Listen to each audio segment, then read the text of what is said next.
25 centimo na hard to find sa ngayon. At ang isa nga po dito ay pwedeng umabot sa halagang 3,000 pesos mga coin collector. Kung interesado ka po dito sa video na ito, ay unawain nyo pong maigi.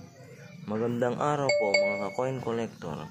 Ang isa nga po dito, gaya po ng aking nabanggit, ay pwedeng umabot sa halagang 3,000 pesos.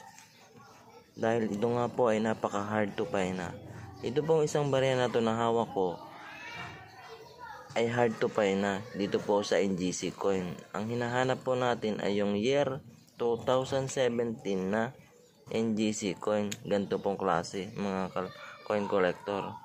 Ito pong kulay puti na 25 centimo na year 2017 ay isa na rin pong hard to find.